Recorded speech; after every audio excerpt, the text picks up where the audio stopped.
Hey guys, welcome to the How to Invest in Crypto for Beginners free course. And this is going to be a step-by-step guide where at the end I'm going to invest $10,000 of my own money into Dodge, no, Hamster Coin, nah. Cobra Coin, Well, that actually does sound pretty cool, but no. Bitcoin. Maybe. You'll just have to wait and see. And all joking aside, there's honestly a ton of really bad advice out there when it comes to cryptocurrency that can lead to you losing your money. Oh, it went to zero! Yo! And because of this, I realized that I need to create a step-by-step guide that teaches you all the basics, all the most important things that you need to know about cryptocurrency investing so that you don't end up like that guy. Yo! So the first part of this video is going over the fundamentals of investing in crypto, and this is going to be a really deep dive, and you don't want to miss out on this even if you are somebody who has some experience in crypto. Whether you're a beginner or you have a lot of experience, you are very likely going to learn something. So I really recommend not skipping that part. But with that being said, the second part of the video is going to be a step-by-step tutorial where I spend $10,000 of my own money in cryptocurrency. And in this video, I'm going to show you how to invest the money, how to buy, sell, trade, transfer, and store your cryptocurrency. And this is going to be a pretty long video, so if you want to jump around, you can check out those timestamps down in the description below. But I really urge you to treat this almost like a class. Even if you have to pause it and keep it up in your browser and it ends up being a tab for like 6 months, that's okay as long as you eventually finish it. And the reason for this is because if you really pay attention, you are going to learn a lot and you're going to know more than 99% of people in the world about cryptocurrency. And then also just want to mention really quickly that I do have 2 presents for you throughout this video. And these are legitimately gifts from me to you. You don't have to put your email in or any weird stuff like that. And people love my gifts and videos, and these took me hours and hours of hard work to make. I think they're going to be incredibly useful for you. So you're really going to love them. So with that being said, let's jump right into the presentation now. All right, guys, so welcome to the course. This is the How to Invest in Crypto for Beginners course. My name is Shane Humison. I go by Shane Hummus here on YouTube because nobody pronounces my last name correctly when they first read it. And so I decided to pull a Gary V and shorten my name from Humison to Hummus, kind of like Gary V did Gary Vaynerchuk to Gary V. But the big question here is, why should you listen to me about cryptocurrency? Well, let me go ahead and introduce myself. So first of all, I have been a YouTuber since 2008. Yeah, seriously. Back in 2008, I uploaded my first video ever, and it was all about the video game RuneScape. Now, you may or may not be familiar with this game, but it's almost like a medieval type game, but it has dragons and magic and stuff like that. And I would go around fighting other people in the wilderness and then posting those fights online. And since then, I created many channels, and one of them, this channel, was successful. I also have probably watched over 10 to 20,000 hours of YouTube as well, so I know what good content looks like, and I know what people want to see when it comes to presentations. The second thing about me is I've been a serial entrepreneur my entire life. I have started countless different businesses, all the way from selling eyeglass cleaner in person to starting consulting businesses. I've tried things like Amazon FBA. I've bought tons of different online courses. Some of them were worth it. Many of them were not worth it. And so I kind of have a good idea how to teach people things when it comes to making money and investing. And I think that's one of the main reasons why my channel has been so successful. The third thing is I do have a doctorate and I am a licensed pharmacist. So I'm somebody who has basically gone through the entire education system, so I can see things from that more traditional side of things. And in the process of getting my doctorate and becoming a pharmacist, I got really good at reading technical things. So for instance, I've read thousands of research papers, and this shows you that not only am I a nerd, but I can also do all of the hard due diligence and technical side of things for you. And I'm very good at breaking down complex things like cryptocurrency into something that even a 5-year-old can understand. I don't know if you're familiar with the Explain Like I'm 5 subreddit, but that's one of my favorite places to go because people are really good at explaining things in a way that makes sense to everyone. Now onto the investing stuff. I have nearly a decade of investing experience. I started investing basically as soon as I could, and it was right after the market crashed. And so I've seen it all. I've been following Bitcoin since around 2012. I've seen the markets go up around, 2013 or so, crash. And then in 2017, it went up again and then it crashed. This isn't my first rodeo. I've seen all of this happen. And I think the most important thing here is I'm a very careful investor and I do my due diligence. This is incredibly important. So I am just a normal guy, right? I have a normal job. I'm a pharmacist. I came from a poor background. I'm not somebody who, came from a situation where they had a lot of money. And I have been able to get myself to a point where I'm pretty well off. And I didn't do this by YOLOing all of my money into one coin at the right time, getting lucky, or starting kind of like a lucky business that took off. I have built my wealth the slow way by working, by starting businesses, and some of them finally did decently well, but none of them have been like ridiculously successful, doing side hustles, and also investing all of my money. And by doing that, I have a cryptocurrency portfolio that is well over $100,000. And although I've been following cryptocurrency since 2012, I started investing around 2016. So I missed the boat around 2012 when Bitcoin took off because I was a skeptic, and then I almost missed the boat again around 2016. And the reason for that is because I thought I had missed out on the big gains, but then I finally decided to invest and I haven't looked back. Now we are going to quickly go over what you are going to learn in this video. We are going to be going over cryptocurrency fundamentals. What is cryptocurrency?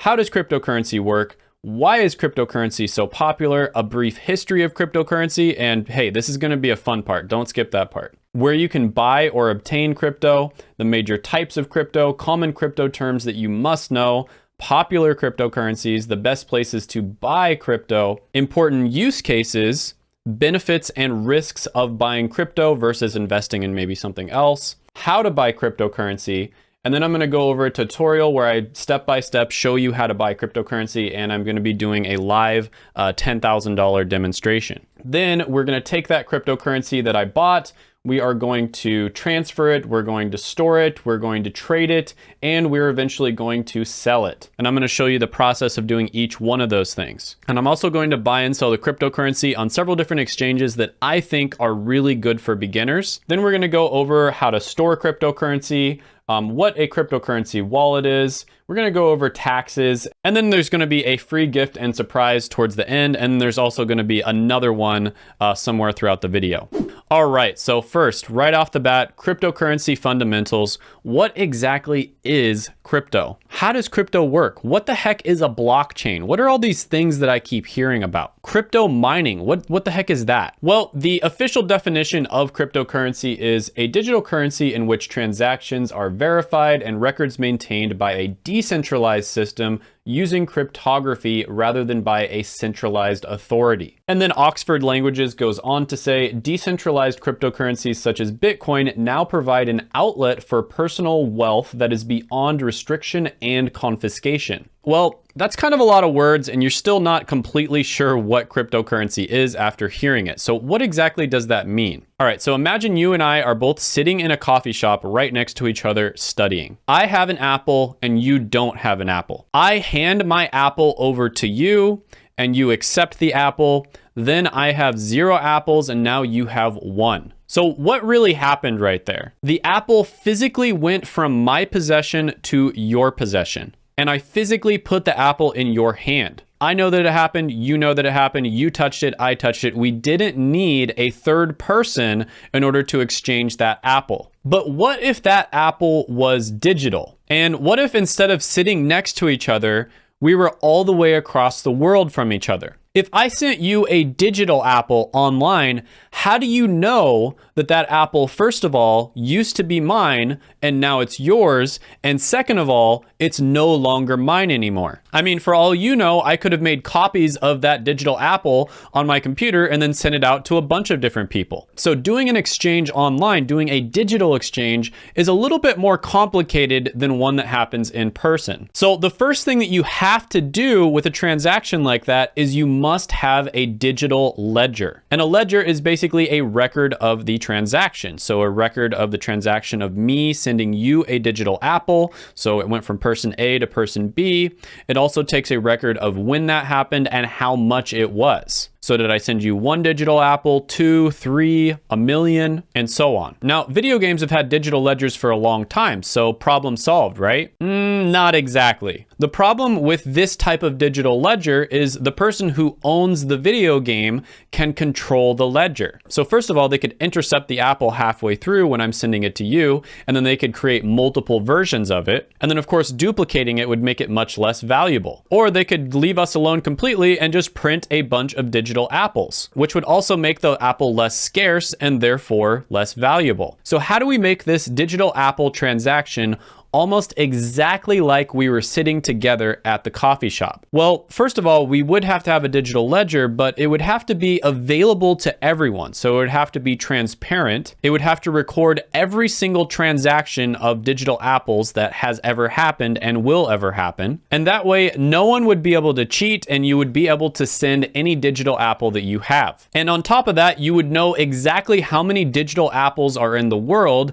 and you would know exactly how many have been created and exactly how many can be created in the future. So for instance, there might be a cap on digital apples of 1 million, and there can never be 1,000,001 digital apples created. And this creates scarcity and makes the digital apples more valuable. But there's one other problem here, and that is, how do you get all these people to have this ledger? How do you get them to all participate in this system where they're keeping records? I mean, that's a lot of work, right? Well, in order to incentivize them to keep these records, you would want to reward them with digital apples as well. And one of the most interesting things is that this transaction is actually better than the transaction that happened in real life. And the reason for that is because you could just say, when I handed you the apple in real life, that I never handed it to you. Let's say that I gave you an apple and we agreed that later on you were going to give me a ride somewhere. And then later on you just said, hey, I never got that apple, so I don't have to give you a ride. There's no way that I could ever prove in real life that I gave you the apple or didn't. What I would have to have in real life, which is totally unrealistic, is a real book that I open up, and it's like a ledger where I take record of what happened, and also a third party that's standing over us and watching this take place. But with the digital version, we don't need either of those things. The ledger is automatic. It always takes place and everyone can trust it because it's completely transparent. And no third party needs to oversee it because it all happens automatically. It's just as if I handed you that apple in real life, but it's even better. And another reason that's even better is because I could theoretically hand you 1,000 digital apples, 10,000, 100,000. Whereas in real life, that would be very difficult for me to do. I would have to bring in an entire semi-truck in order to give you those apples. And plus, I can send you thousands of apples across the world nearly instantly. And I don't have to hire a shipping company or a refrigeration company or a third party to verify that, logistically speaking, it got from point A to point B or anything like that. And we don't have to worry about keeping records because it's all done automatically. And you might be thinking to yourself here, well, Shane, there's one big difference here, and that is I can't eat a digital apple. And you're right there, you can't,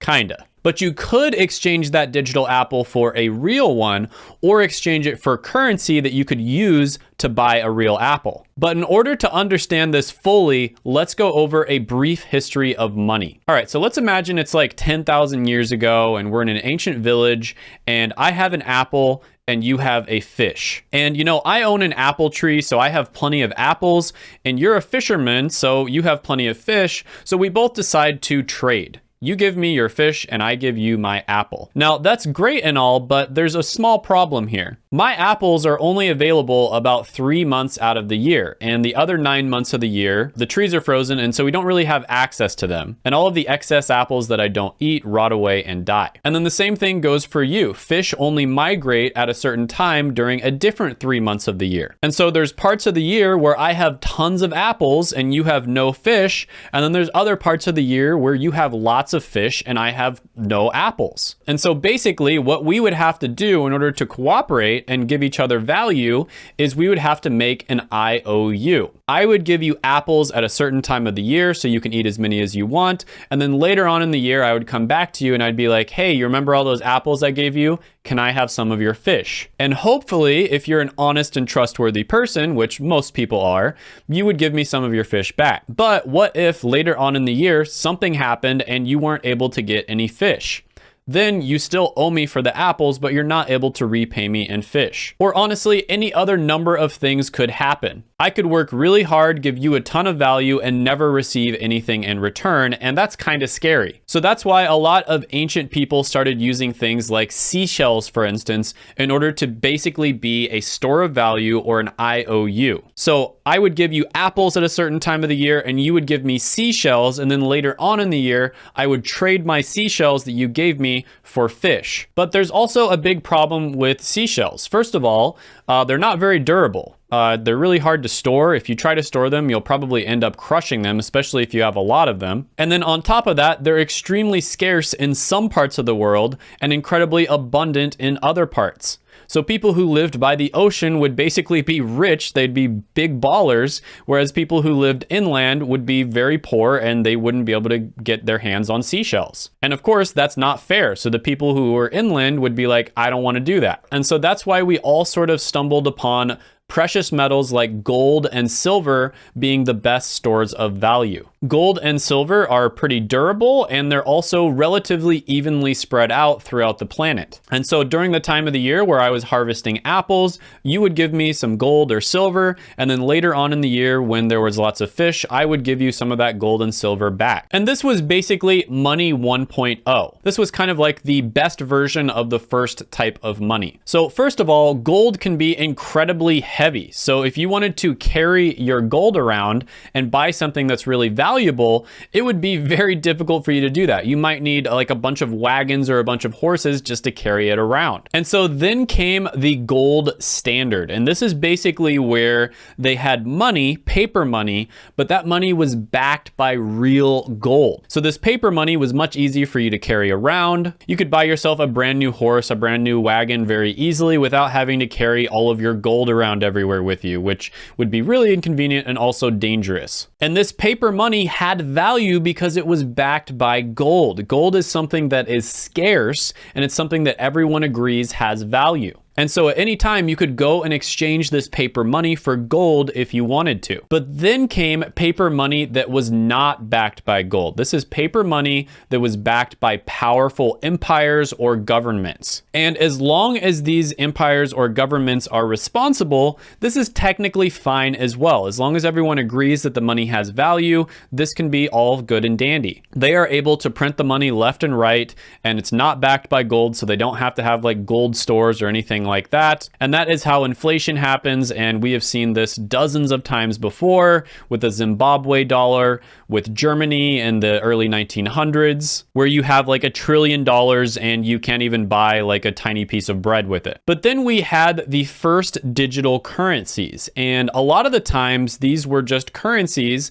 that websites created. And so you could exchange your money for a currency within the website, and then you could use that currency on the website to buy things that they sell. Now, this was cool as well, but there was also a big problem here, and that is the person who controlled the currency on the website could be just like one of these governments, and they could just create more of it, and of course use that to benefit them. And then cryptocurrency came along, and this is basically money 3.0. Now, the first cryptocurrency was Bitcoin. This was created in 2009 by an entity named Satoshi Nakamoto. Now, at the time, we thought this was an actual person, but since then, we're not really sure. We still don't know who Satoshi is. And Bitcoin has a max total supply of 21 million. So there will only ever be 21 million Bitcoins in the entire world. So instead of being inflationary like most money is, most fiat currencies, and they're inflationary because one, you can just duplicate them at any time, either the government printing it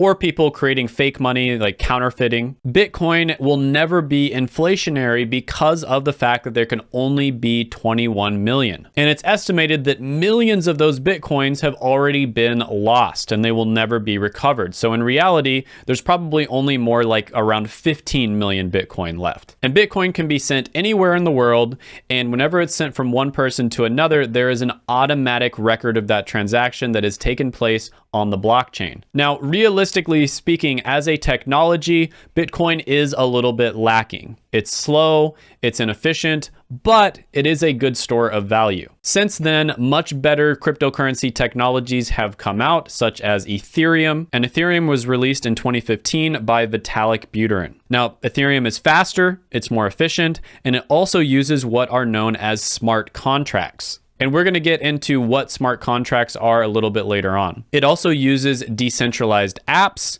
And basically what you want to know about this, we're going to get into it more later on, is it has a lot more utility. And these are basically applications that run on a blockchain and they cannot be controlled by a central authority. And then a really simple way to explain what a smart contract is let's say that you and I want to trade an apple for a pencil. And we're really far away in the world. We're like 100 miles away. And, you know, in order to do this in real life, one of us would have to send it first. And then when the other person received the apple, then they would send the pen. But there's a problem with that because one person could just receive the apple and then cut communication and never send the pen. What a smart contract does is you both send the apple and the pen to this intermediary contract. And then once it knows that it's gotten both the apple and the pen, then it sends them to the right person. So you and I do not have to trust each other in order to trade goods. Now, there's a ton of other uses for smart contracts. They can do a heck of a lot more than that. And again, I'm going to get into that later on in the video. But just know that smart contracts and decentralized applications are incredibly useful. And then in 2017, Cardano came out, and this one was created by Charles Hoskinson. And Cardano had what's known as proof of stake. Now, technically, they weren't the first coin to do this. Purecoin was the first, but proof of stake is a lot better than what was used with Bitcoin and Ethereum, which is proof of work. And proof of work is basically where in order to verify a transaction, aka have it on that ledger,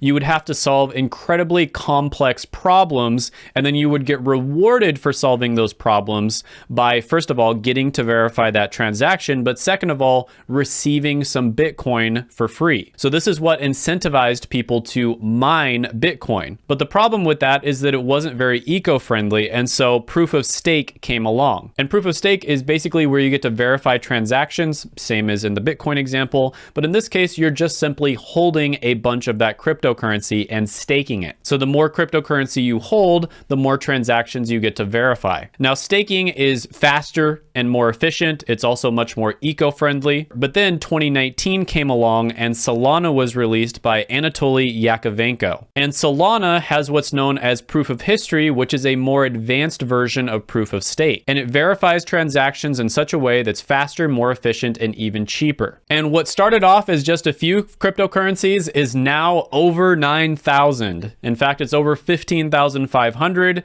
And by the time you watch this video, I mean, who knows how many it's going to be. It might be over 20,000. So you might be asking yourself, what exactly is blockchain? Well, the technical definition is a system in which a record of transactions made in Bitcoin or another cryptocurrency are maintained across several computers that are linked in a peer-to-peer network. And this is by Oxford Languages. So just an example of this is cryptocurrency versus blockchain. What the heck is the difference between these two things? Well, Bitcoin itself is the cryptocurrency, and the blockchain is the distributed public ledger. So Bitcoin is all about having value, but doing it anonymously, whereas blockchain is all about being transparent. There's that public ledger that anybody can check at any time to make sure no shenanigans happen. And so in a really weird way, you're able to have your cake and eat it too.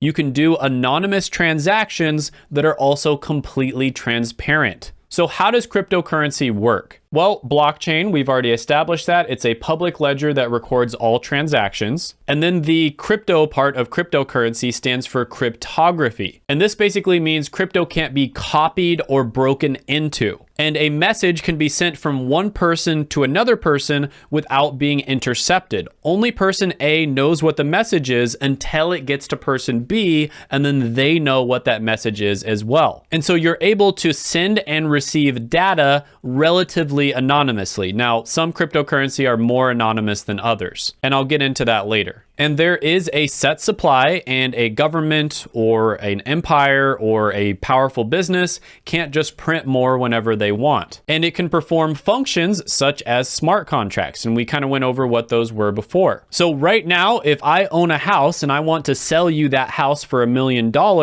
we have to go through a bunch of different middlemen, a bunch of different intermediaries in order to make that happen. And usually it's going to cost me somewhere between $60,000 to $70,000 in order to sell that house to you. Whereas with cryptocurrency, we could theoretically cut out all of the middlemen and sell that house from person A to person B without having to pay hardly anything. And we would have what's known as a smart contract, which doesn't require any trust in order to do that. And what that smart contract would say is you get to receive the deed of this house once $1 million has been transferred from you to me. Now, this is a very oversimplified example, but you can probably see here how smart contracts could be used in so many different ways. Now, mining is what creates units of cryptocurrency, but it's also how you verify what transactions have taken place on the blockchain. And usually when you hear the term mining, that refers to proof of work. Now, proof of work is basically being phased out for the most part. Ethereum, for instance, started off as proof of work, and they're switching to proof of stake because, like I said,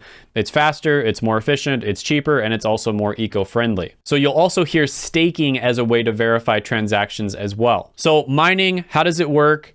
Creates new coins, solves complex mathematical problems in order to do this, validates cryptocurrency transactions on a blockchain, adds the transactions to a distributed public ledger, and it prevents the problem of double spending on a digital currency or a network. And that's basically where a currency could get intercepted if I'm sending it to you, and then duplicated without us even knowing, or just duplicated in general if one party knows and the other party doesn't. And it incentivizes or rewards miners for securing the network. And this is done via proof of work, which, like I said, is very energy intensive. And here's kind of a picture of a mining rig.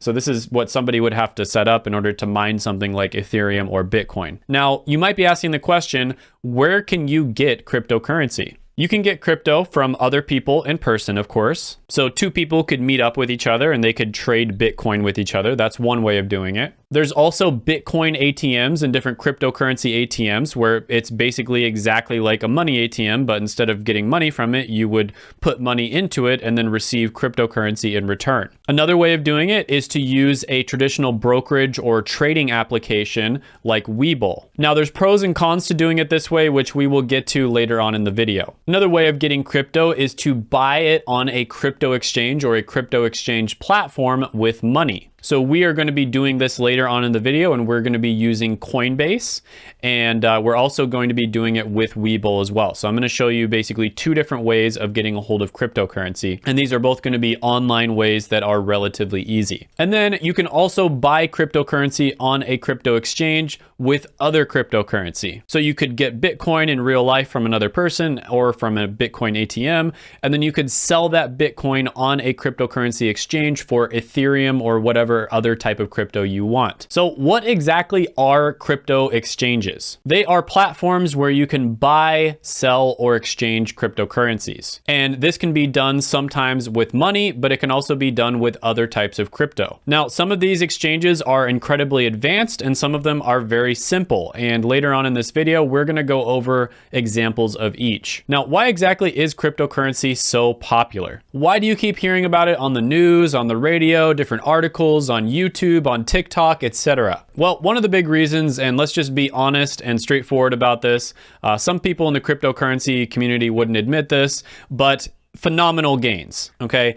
Most people invest in cryptocurrency because they want to get big gains. Now, one example of this, a famous example, is in 2010, Bitcoin was worth about 1 penny, and now it hit an all-time high of over 68,000, around $70,000. So that is a 680,000x or 680 million% increase since 2010. So about 10 years. So over that same span of time, that of course beats any stock out there by a mile. And there's a story of a guy, his name was Laszlo. He was a Florida man.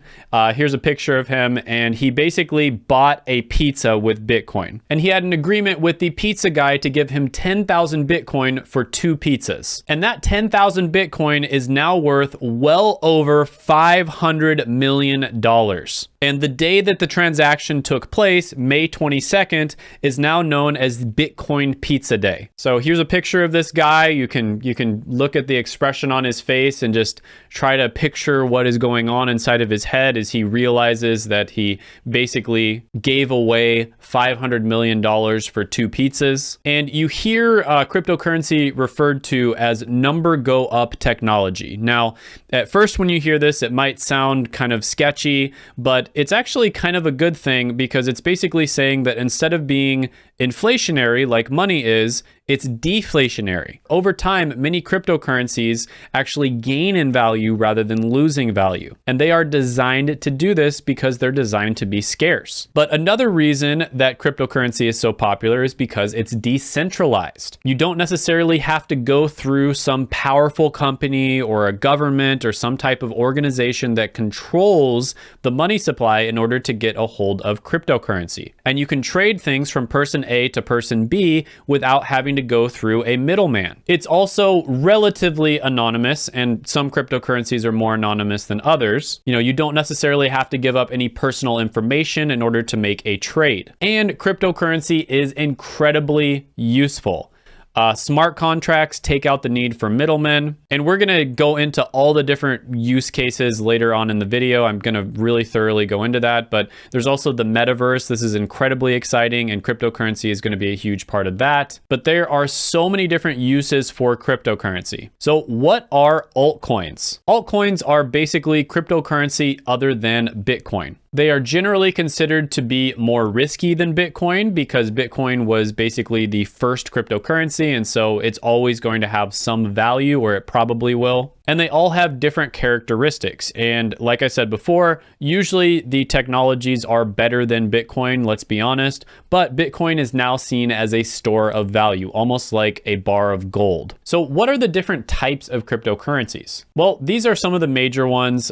You've got payment currencies, and that's exactly what it sounds like. You've got blockchain economies, stable coins, privacy coins, utility tokens, DeFi related cryptocurrencies, metaverse related cryptocurrencies, and also gaming cryptos. So let's go over a few examples for each of these. Payment currencies are used to pay for goods and services. So all cryptocurrencies can technically be used as payment currencies, but some of them are more specifically designed for that. And one example of this would be Bitcoin Cash, and that is the symbol for Bitcoin Cash on the top right. Now, the next on the list is going to be blockchain economies, and this can be used for payments, of course, and it can be used as a store of value as well, but they have more functionality beyond that. So a blockchain economy, an example of this would be Ethereum, can be used to create what are known as tokens. They also can have decentralized applications and smart contracts like we talked about before. And a few examples of these are Ethereum, EOS, and Tron. Next on the list are going to be stable coins, and these are basically coins that have a fixed price. So Tether, for example, 1 Tether equals $1. So if you have 1 million Tether, that should technically mean that you have $1 million. And the reason people like these is because sometimes it can take a little bit of time to get your money off of the cryptocurrency market, right? There could be a few days, for instance, if you try to, take your money out. And so in this time, cryptocurrency is very volatile. It could lose half of its value or more. And so what you would do instead is you would transfer all of your cryptocurrency to a stable coin. And by doing that, you're basically locking in the value. Now, they are supposed to be backed by actual money, but there's some controversy there. So for instance, a lot of people think that Tether is not backed by actual money. Not going to get into that. You can look that up on your own if you'd like. But some other alternatives to Tether is USD coin as well as DAI. Another one is privacy coins, and these are even more anonymous than the normal cryptocurrencies, because the number of coins sent and received are not available to the public. And also the balances of the different wallets are not available to the public either. And because of that, transactions are borderline untraceable. Now, these, of course, are very controversial because many of them are used to buy things that are illegal. And a lot of exchanges won't even touch privacy coins. They won't let you hold them. They won't let you buy them, etc. And governments are also cracking down on these. So a couple examples of these would be Monero, Zcash, as well as PivX. The next one on the list is going to be utility tokens. So these are tokens that are run under a blockchain economy. And we just talked about a blockchain economy. An example of that would be Ethereum. And they can be used for specific products or services. So an example of this, because I know this is probably a little bit complicated, the blockchain economy is Ethereum. The utility token would be Chainlink.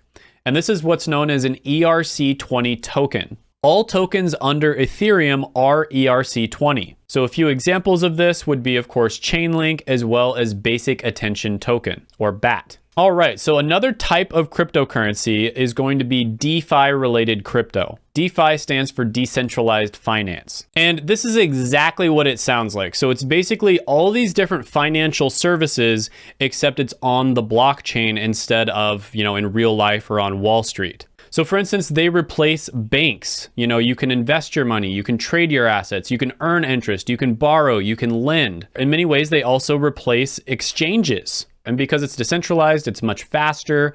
There's less middlemen. And of course, all the middlemen are taking a cut. It's much more flexible as well. So you can move your assets from point A to point B anytime you want. Whereas a lot of the time, if you try to move your assets from a bank account, you might have to wait 5 days. Or same thing if you try to move your assets from an exchange. It's also open to anyone. So in order to open an account on an exchange, you have to provide a bunch of personal information. You'll have to give them your social security card. You'll have to give them proof of income, tell them what your job is, give them your first, your last, your birthday, all kinds of different information you have to give them in order to open an account on an exchange. With DeFi, you don't have to give them that information because you're literally just trading cryptocurrency, digital currency from one person to another that has nothing to do with any government or central authority. And because of that, it's kind of pseudo-anonymous. And this is basically a digital alternative to Wall Street. And the best thing about DeFi, this is the one that everyone really cares about, is you get much higher interest rates. Most bank accounts will give you about 0.1% interest for keeping your money in the account. Some of the best ones might give you like 1 to 2% interest. With DeFi, 10% is the standard,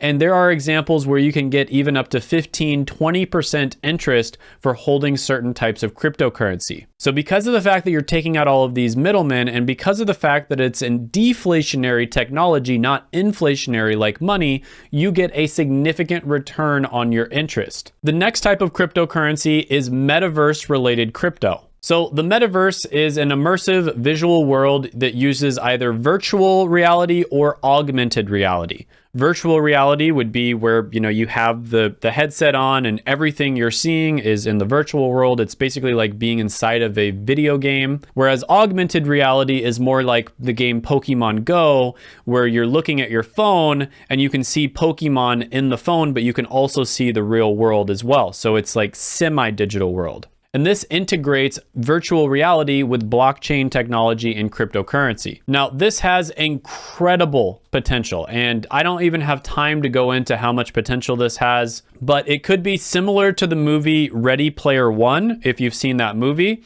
Without all the downsides of that movie, hopefully. But you can be in a virtual world. You can be interacting with other people. So for instance, you could watch movies in the virtual world and like be inside of the movie rather than watching it on a screen. Or you can play video games in a virtual world as well. But also it's a little bit more practical. You can study remotely. So if we had this as an option during the pandemic, it of course would have been much easier to get back to school. You can also learn remotely. So they could create games, so to speak, for teaching you sales. So you could interact with people remotely and try to, sell whatever your product is to them and learn in a virtual world without having to suffer the pain of getting rejected in the real world. And a few examples of cryptocurrency that are metaverse related would be Decentraland, Engine Coin, and Axie Infinity. Now, gaming crypto is very closely related to metaverse crypto, and I think gaming crypto, the reason I gave it its own category is I think that this is probably the biggest use case for metaverse related cryptocurrencies, and it's very similar to metaverse, but it has more of a focus on entertainment. So in-game currencies that are within the game would be cryptocurrency backed, so they wouldn't be able to be duplicated or any, sketchy stuff like that. but they'll also have more real world value because currency that you earn in game will be cryptocurrency that you can exchange for real life money. So really quickly, I'll give you an example. I remember way back in the day, I used to play RuneScape and there were these items called party hats. And at the time they came out, party hats were not worth much. They were like maybe 1 GP, which is gold piece within the game, which is not much at all. Now, the most expensive party hats are worth over $10,000. So back then you had collected a bunch of party hats, say, 100 of them, which were only 1 gold piece each. So they would have been really easy to collect. You would now be a millionaire. A game that's a little bit more popular, Call of Duty, there's certain skins that you get on that game, which are kind of like characters that you can play as that, you had to be playing the game early on in order to get those characters. And imagine if you could trade those characters in games you don't play anymore for a cryptocurrency that you could then use either in another video game or pull that out and use it in real life. You would essentially get paid to play their game. Now, this is, of course, a little bit controversial because, we don't want the world to end up like the movie Ready Player One. That's a pretty messed up movie. There's a lot to talk about here, but I'm focusing more on the positive upside of it. But I can tell you that, in my opinion, metaverse and gaming related cryptocurrencies are going to take over the world in a very similar way that social media did in the early 2000s. So the metaverse from the year 2020 to 2040 is going to have as significant of an impact on the world, if not maybe even more, than social media did from 2000 to 2020. That is my personal opinion. Always do your own research. I'm not giving financial advice, but that's just my opinion. All right, so some common cryptocurrency terms that you must know if you are going to get into the cryptocurrency space. I'm going to really quickly go over these, not really going to explain them too much, but they will always be here for your reference if you need them in the future. So meme coin is a cryptocurrency made as a result of a joke or a meme. Very debatable whether these coins have actual real value. However, some of them have astronomical gains. So for instance, Dogecoin shot up in value recently. It created a bunch of millionaires. Shiba Inu coin did the same thing. So most of them don't really have that much function. Some of them kind of claim that they have a little bit of function, but nothing compared to a lot of other coins. However, they're just really popular, and so they kind of shoot up in value. Be very, very careful if you decide to invest in meme coins. That's all I'm going to say. Tokenomics, this of course is the combination of token and economics, and it's basically the economics of cryptocurrencies. So it's the study of the quality, distribution, and production of tokens, and there's more of a focus on the supply and demand characteristics of a token. The fact that many of them are deflationary rather than being inflationary like money or fiat. FUD means fear, uncertainty, and doubt. And FUD started as a common propaganda tactic. It's used all the time in politics, sales and marketing, and public relations. And this is where like a bunch of articles come out on a cryptocurrency that question its value, question whether it's going to stay up or whether it's going to crash. We have seen cryptocurrency articles saying that, Bitcoin was going to crash to zero. Since the early 2000s, like 2010, we were seeing tons of articles like this. And of course, it never has happened. Has it crashed down in value? Yes, but it's always over time continued to go up. Now, FUD can also be used sort of dismissively as well. So a lot of people will say FUD in such a way where they're basically trying to say that you shouldn't have any fear, you shouldn't have any doubt, you shouldn't think critically at all. Just put all of your money into cryptocurrency.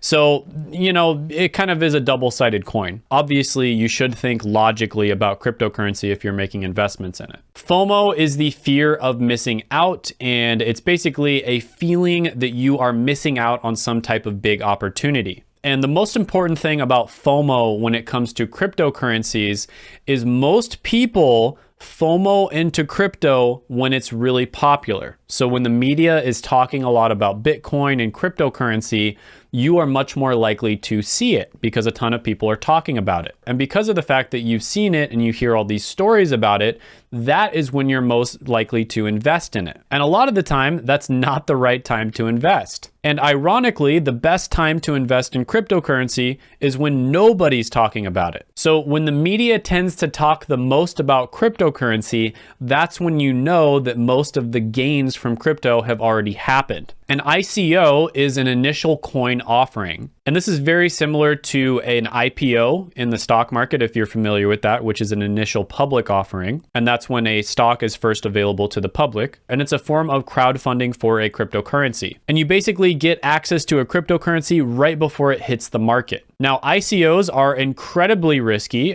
There's very little regulation for ICOs. So there's lots of scams out there and you want to be very careful. However, some ICOs have incredible gains. And one that I was involved with was Telcoin. That's the one in the top right. And I put about $300 into the Telcoin ICO. And at one point it went up to well over $10,000. So I had absolutely ridiculous gains on that. It's well over 300x. Dollar cost averaging is another term you're going to hear a lot. And this is where you invest a sum of money in small increments instead of all at once. So let's say you have $12,000. Instead of investing all of that $12,000 at once, you invest $1,000 per month for 12 months. And basically what this does is it limits risk and it takes advantage of market downturns. And this is usually done periodically, which means at regular intervals. So once a month would be an example of periodically. And this can actually be set automatically on many exchanges. So there's an option where you could maybe, invest $1,000 per month on an exchange and it'll just automatically do it for you. And this is a strategy that many people do to limit the risk because cryptocurrency is very risky when it comes to your investments. It's very volatile and it goes up and down all the time. So instead of trying to time the market, you just dollar cost average into it. And over time, maybe over a 10-year period, it goes up 10x or 20x or whatever. But you don't have to take the chance that you bought in when it was high and then you sell when it's low. Taking profits is kind of on the other side of dollar cost averaging, which is when you start to sell as the cryptocurrency goes up in value. So this is another way for you to limit risk. So this is where you start selling your cryptocurrency in order to lock in gains after it has risen in price. Now, usually this will be a predetermined price. So for instance, let's say you buy a cryptocurrency at $1,000 and it's just like one crypto is $1,000. And then you tell yourself, I'm going to sell 20% of this cryptocurrency when it gets to $2,000. And then I'm going to sell another 20% when it gets to $3,000 and so on and so forth. And this is another way for you to limit your risk. And it usually happens when people know they're towards the top of a bull market. Circulating supply is another thing that you will hear a lot of. And this is the total number of coins or tokens that are actively available for trade. So when a coin first comes on the market, usually they don't give away the whole supply all at once. Usually only a portion of the total supply is made available for trade. So an example here, and I'm going to use this in the next few slides, is let's say that a coin comes on the market and the circulating supply is 500,000. So there's 500,000 of these coins or tokens that are circulating and available in free trade. However, there are other coins that may be held in reserve. And this would be the total supply, which is the total amount of coins that are available right now. And we could say that the total supply is 750,000. Now, knowing what the circulating supply, knowing what the total supply is, can affect the per unit price. Because if people know how many coins are available right now, and they also know how many coins might be available in the near future,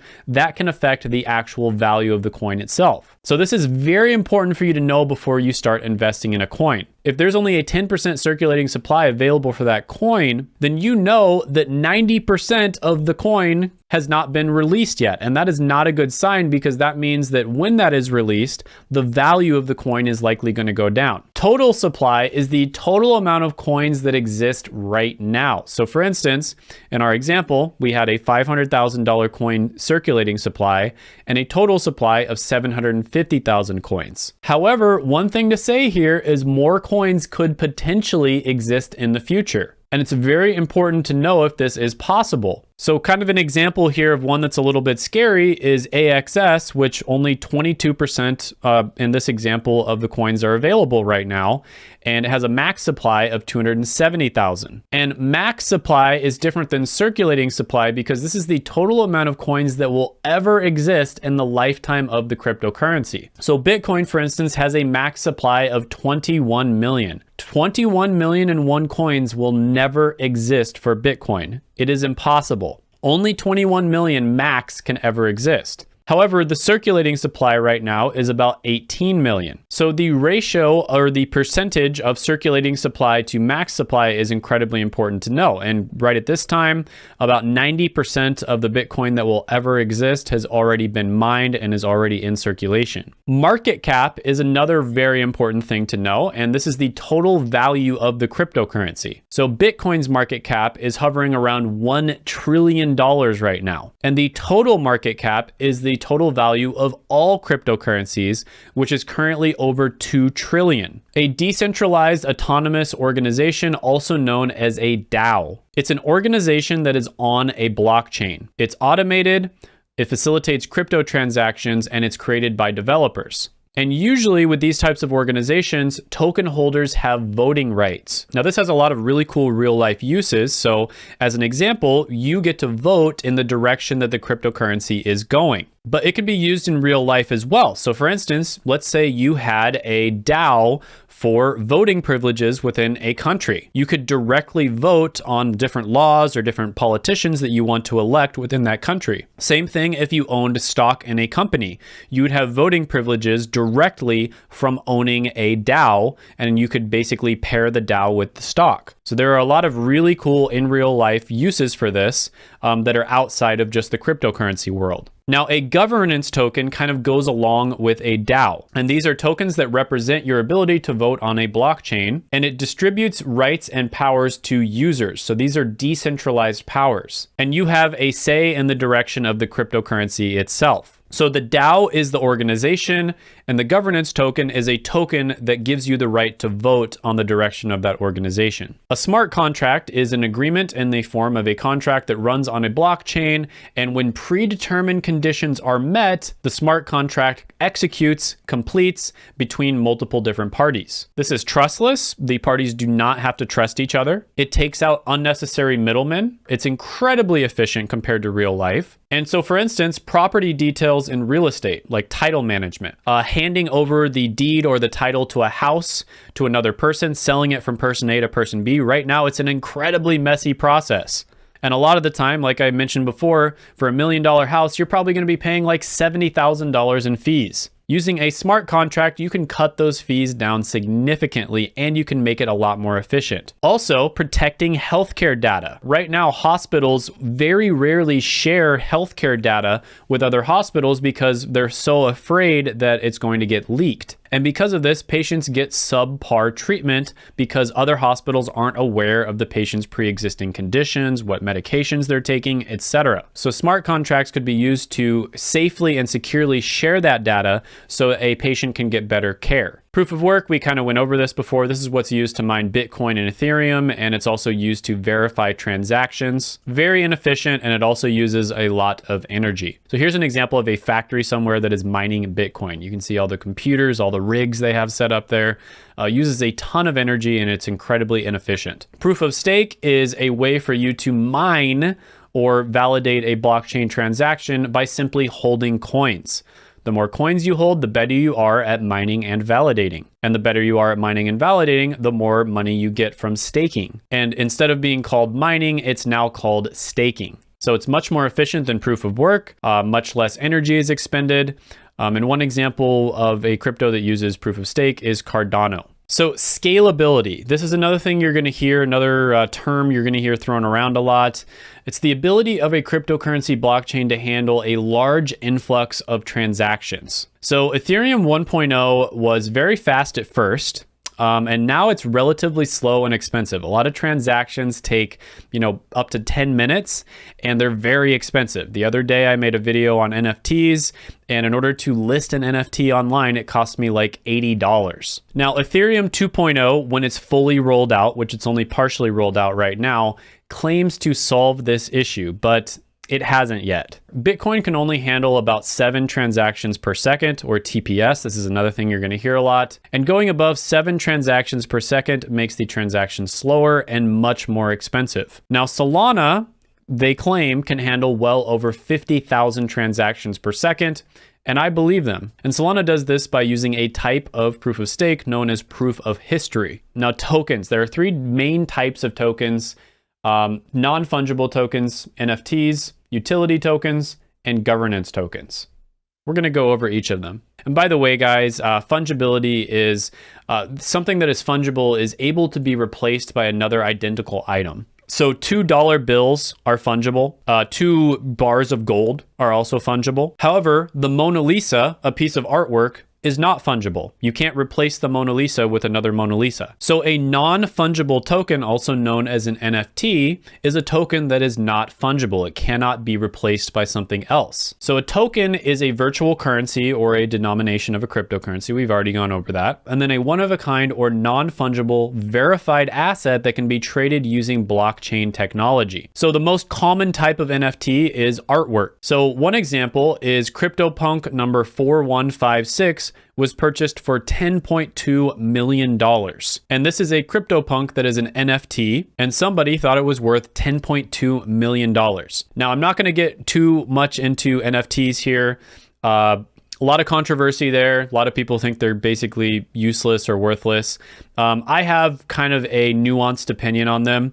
I think a lot of them are useless and worthless, but I also see a lot of upside and opportunity within the NFT marketplace as well. Not going to get into that in this video. Utility tokens, basically they are running on a blockchain, of course, so they could be running on like the Ethereum blockchain, and they're used to purchase goods and services that are offered. And so for instance, you could have a utility token that could be like a gift card or a public transportation ticket. So instead of buying a ticket from New York to Hong Kong, for instance, you could buy a utility token and exchange that utility token for a flight from New York to Hong Kong. And so basically they are tokens that have a specific use. You could also buy a gift card that would be a utility token where you can only exchange that gift card at a certain company. Governance tokens, already went over this one, so if you want to read it, you can. But basically, a lot of the time, the more tokens you have, the more vote you have. And sometimes you have to pay your tokens back to the blockchain in order to maintain your voting stake in that blockchain. So now we're going to go over some of the most popular cryptocurrencies, and we're going to talk about what makes them special. So Bitcoin, this was the first cryptocurrency, very basic. It's basically a great store of value. The way I want you to think about Bitcoin is it's somewhere in between a digital bar of gold and a really rare trading card. So imagine you had a really rare trading card like an original Michael Jordan card or Tom Brady or Babe Ruth or Charizard. That's kind of what Bitcoin is, because it is the OG cryptocurrency, and it will always have value in my opinion because of that. However, it's also kind of a good store of value. It's almost like a gold bar as well, because you can sort of trade it like a currency. However, it is pretty inefficient. It's also not very eco-friendly, so you're probably not going to be making too many purchases with Bitcoin. And it is considered to be one of the safest investments within cryptocurrency. Ethereum, this is the original smart blockchain. You can do smart contracts on Ethereum. It's much more efficient than Bitcoin. It's still proof of work, although it's moving over to proof of stake. Can do approximately 30 transactions per second, but of course they think that they are going to be able to do much more than that after they fully transition to Ethereum 2.0, which is going to use proof of stake. And it's also considered to be one of the safest investments. Cardano is currently much faster than Ethereum, much more efficient than Ethereum, and it uses proof of stake. And right now they can do about 250 transactions per second. They have a 20-second block time, and they claim that after they upgrade in the future, they'll be able to do over 100,000 transactions per second. Solana is an incredibly fast blockchain network. It's very efficient. It uses an advanced version of proof of stake called proof of history. It's possibly an Ethereum killer, and they claim that they can do over 50,000 transactions per second. And I actually believe them. I think that they can, because a lot of the different blockchains claim that they can, but in reality, they probably can't. I think that Solana actually can handle well over 50,000 transactions per second.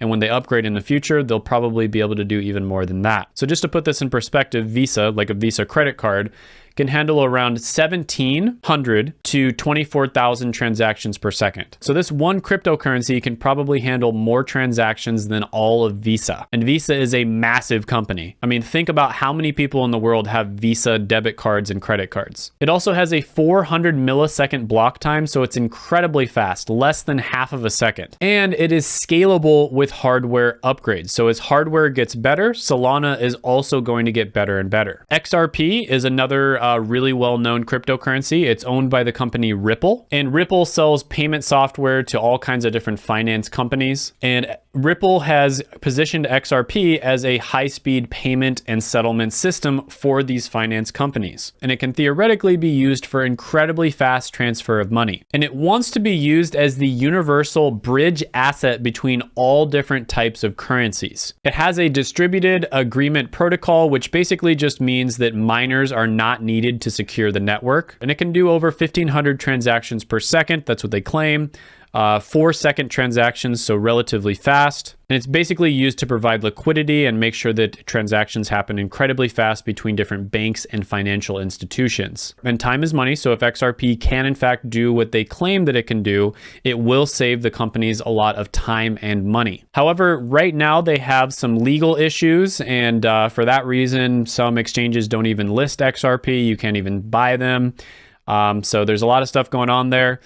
Most people think that XRP is going to get over those legal issues, and then it's likely going to increase in value quite a bit. Polkadot, very interesting cryptocurrency. You know, you've got all of these competing cryptocurrency blockchain networks like Ethereum, Solana, Cardano. These are all competing against each other to be the dominant network. What Polkadot did is they came in there and they were like, you know what? We don't want to compete with them. We want to unify everyone together. And so what Polkadot does is it enables cross-blockchain transfers of any type of cryptocurrency. So if you want to have some Ethereum, you have Ethereum tokens, but you want to transfer those tokens and transfer the value over to Cardano or Solana, that's what Polkadot theoretically enables. And you basically can just sell or lend space on the parachain network, almost like a car park. And you can transfer all kinds of different data from different blockchain networks. So I like this one because it's less competitive and more facilitating than other types of cryptocurrencies. Dogecoin is another one you hear all about. Started off as a complete joke, and this is the original meme coin. And it took off and it's gained a huge following.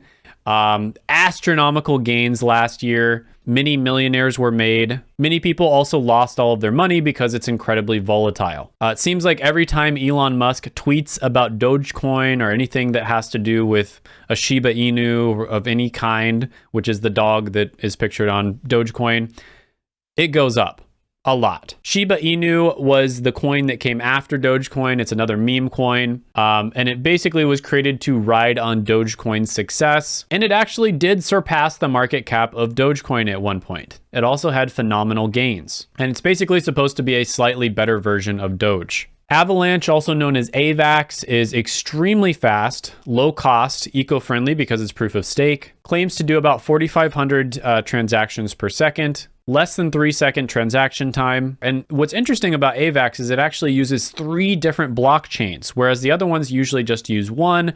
It has an X, C, and P blockchain. And this is how it's able to solve a lot of the problems that Ethereum is having right now, and it's able to maintain speed and cost at scale, at least theoretically. Now, most of the ones that we talked about are what are known as layer 1 blockchains. Polygon, also known as Matic, is an example of a layer 2 blockchain. This is one that actually works on the Ethereum network. And it's used to make Ethereum transactions more efficient. So Polygon is basically going to be used to help scale Ethereum transactions. And Polygon is also proof of stake. Uniswap, this is both a cryptocurrency as well as a decentralized exchange. and it basically facilitates the trading of cryptocurrencies and tokens. And Uniswap basically creates liquidity in order to facilitate very fast trades. Algorand is another one that's supposed to be incredibly fast.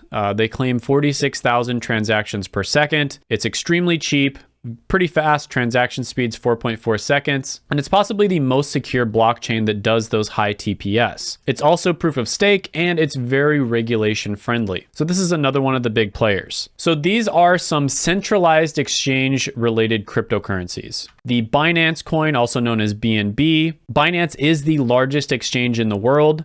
BNB was originally on the Ethereum blockchain, but it actually switched to its own blockchain. They switched it up. Now, BNB, a lot of the time they actually destroy it if they don't need it. So this is one of those cryptocurrencies that has gained in value quite a bit. And it will likely gain in value even more in the future because they keep on destroying more and more of it. And it was originally used as a utility token just to give you discounted trading fees, but it can now be used for a multitude of different financial services, bookings, entertainment, paying transaction fees on Binance, etc. Crypto.com coin, very similar to BNB, but used on Crypto.com, another exchange. And Crypto.com is expanding into many different financial verticals. You've probably seen the ads on different videos for the Crypto.com credit card. All right, so we're going to really quickly go over some popular cryptocurrency exchange and cryptocurrency exchange platforms. And we're going to be going over some that are kind of more advanced and some that are not as advanced. And then we're also going to be talking about the ones that are centralized as well as the ones that are decentralized. So first of all, let's talk about the centralized exchanges. Coinbase, Binance, Crypto.com, Gemini, Kraken, KuCoin, FTX, and BlockFi. These are centralized exchanges or centralized exchange platforms. They're supposed to be safer, but that's really arguable. I guess it kind of depends on your version of safe. The decentralized platforms are actually more secure. They're harder to hack into. But the centralized platforms have more safeties for people. So they help keep you safe from yourself, from like making mistakes on your own, but they are not safer when it comes to other people hacking you, if that makes any sense. So you're safer from making mistakes on your own because they make it like relatively easy to use. However, you are less safe from other people. There's lots of verification on these. You have to provide a ton of information in order to use them. However, they are faster and cheaper transactions overall than decentralized exchanges. Decentralized exchanges usually cost a little bit more. So Coinbase, this is one of the ones we're going to be using later on in the video. Incredibly beginner friendly and easy to use. You are somewhat limited in what you can purchase. There's I believe less than 100 cryptocurrencies that you can buy. You can exchange your money for cryptocurrency. So you can use fiat money and buy cryptocurrency with it, whereas some of the exchanges you can't. You have to use cryptocurrency. They do have very strong security. They're also very picky about which cryptos they allow on their exchange. And you can upgrade to Coinbase Pro if you want more functionality. Binance, this is actually the largest exchange in the world. Many states in the United States don't support Binance, including mine. I live in Washington. So I had money on Binance, and unfortunately I had to rush to take all of that crypto off of Binance, which sucked. They do have relatively low fees compared to other transactions. They have a variety of different altcoins that you can buy. Very advanced charting technology, so you're able to see a lot of the Fibonacci levels and all that stuff if that's what you're into. It is more difficult for beginners, no doubt. Much more difficult to use than Coinbase. And the withdrawal fees are horrendous on Binance. And I got to find this out because I had to take all of my crypto off of Binance because they're not supported in Washington. Gemini, owned by the Winklevoss twins, very regulation friendly. They're US based, unlike Binance. One of Coinbase's biggest competitors. And they are still relatively beginner friendly. So when it comes to a beginner friendly centralized exchange, for me, the one I use is Coinbase. Gemini is a good second option. If for whatever reason you don't want to use Coinbase, I would say Gemini is also relatively beginner friendly as well. And by the way, the Winklevoss twins are the two rowers in the movie The Social Network, if you've seen that. And apparently Mark Zuckerberg stole the idea for Facebook from the Winklevoss twins. Kraken, really popular among professional traders, definitely not as beginner friendly. FTX, this is US based, very regulation friendly. Sam Bankman-Fried started FTX. He's kind of somewhat famous and popular within the cryptocurrency scene. Apparently, he has a net worth over $10 billion, and most of it was gained via cryptocurrency. Now, they seem to have really great customer service and just customer-oriented in general because Sam made the exchange because he was really frustrated with other exchanges. BlockFi, another one that is US-based and regulation-friendly. They're also heavily backed by venture capitalists. Very secure. Trading is somewhat limited in the cryptocurrency you can buy as well as stake. And the main focus for BlockFi is on staking. And BlockFi is what I use personally to stake. Now we're going to go on to the decentralized exchanges. And the two we're going to talk about are Uniswap and PancakeSwap. Now, these are safer from being hacked, so they're pretty much impossible to be hacked. Another thing about decentralized exchanges is you own the keys. And the keys are basically the series of random letters and numbers that you want to keep safe. You don't want to share them with anybody. And you owning those keys means that you own the crypto. There's this saying, not your keys, not your crypto, within the cryptocurrency community. And what this basically means is if you are on an exchange, like a centralized exchange, you technically own the cryptocurrency, but you don't have access to the keys.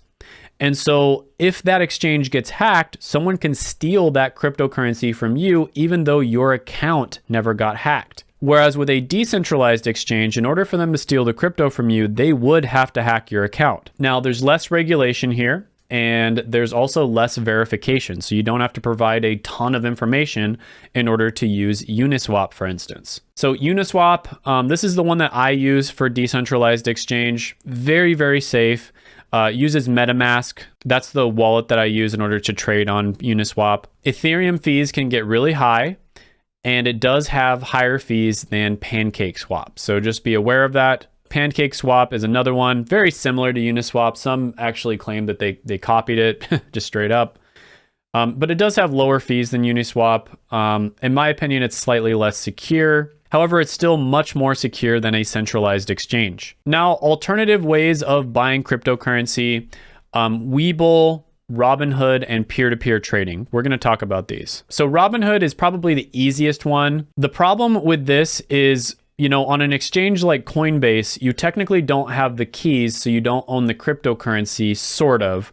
But you really do own it because you can send it anywhere you want, right? You can buy the cryptocurrency on Coinbase and then send it to your wallet where you do own the keys. Whereas with Robinhood, you buy the cryptocurrency and you can't send it anywhere. You have to keep it on Robinhood or sell it right there. So you're basically buying it through a proxy company. Now, there's also relatively limited functionality on Robinhood. There's really not much you can do with the cryptocurrency. However, it does have very low fees. It is very easy to use, and it is a little bit faster than Coinbase. So on Coinbase, if you were to buy like $10,000 worth of cryptocurrency, it would take probably about 3 to 5 days before you can send all $10,000 to a different wallet. Whereas on Robinhood, it's a little bit faster than that. Same thing with Webull. The only difference is Webull is slightly less easy to use than Robinhood, and it has more functionality. Now, Webull is the one that I personally use. I always say whenever I mention Webull, you can get your free Webull stocks down in the description.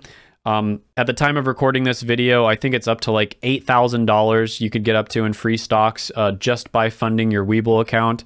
So definitely check that out down in the description below. It's pretty much just free money. And yeah, Webull, super, super easy to use. Slightly more difficult than Robinhood, but still incredibly easy. And then there's also peer-to-peer real-world trading. This is where you meet up with somebody in real life and you trade them, you know, money for Bitcoin, for instance. And this is under the radar, possibly sketchy. Some people say that you could use this to, for instance, avoid paying taxes or use it for other nefarious purposes. And it's usually going to be a little bit more expensive than buying it on the internet, of course, because there is more to it. A person has to actually physically go somewhere and, you know, take the time to trade you. Now, let's talk about cryptocurrency use cases. what can cryptocurrency actually be used for? I know that some people, even though we've gotten this far in the video, still are probably a little bit skeptical of crypto and they're wondering what the heck can you actually use it for? We're going to go over investing, banking and storage, smart contracts, decentralized finance, staking, metaverse, gaming cryptocurrency, money being stored value, and I'm going to elaborate on that, and then anonymity. So investing, first of all, incredible returns, much better than any company out there. Bitcoin has had unbelievable returns over the last 10 years, but it's also more volatile. So it goes up and down a lot more than traditional stock market investing. So it's basically high risk, but also high reward. Banking and storage. You can be your own bank with cryptocurrency. Theoretically, you no longer need to use a bank if you own cryptocurrency. You are also your own storage. So you're storing that cryptocurrency yourself. And instead of getting something like, 0.1%, or the best I've ever seen in my life from a bank was 2.57%, you get something more along the lines of 15%. So you get that profit instead of the bank. And there's also no bank fees. So this is an example of cryptocurrency basically replacing your bank. Smart contracts, unlimited real world function. I mean, this stuff, I could make an entire video just about smart contracts alone, but it makes things more efficient. You don't have to trust the other party, and it gets rid of so many unnecessary middlemen. Decentralized finance. So it doesn't just replace the banks, right? It actually replaces the majority of the entire financial system. Again, this is all theoretical. It hasn't exactly done that yet. And it claims to give back the power to the consumer. Now, the financial system is a multi-trillion-dollar industry. So you can basically access different financial products as well as services without having to go through powerful middlemen. And in some cases, you don't have to rely on the government at all. So it doesn't rely on banks, brokerages, or exchanges. So you are basically able to trade, store, buy, sell, etc. with another person without having to go through a middleman. You can even loan your cryptocurrency out to another person. So it basically does all of the functions of anything that you can think of in finance without actually having to go through a huge, powerful company or the government. So it replaces a lot of these middlemen that many people would consider to be unnecessary, and that saves a lot of money. And that money gets to go to you instead of these huge companies. The metaverse. So, learning, immersive worlds. There's so many things that you can do in the metaverse. We already talked about the learning example, how you could go to like virtual classrooms.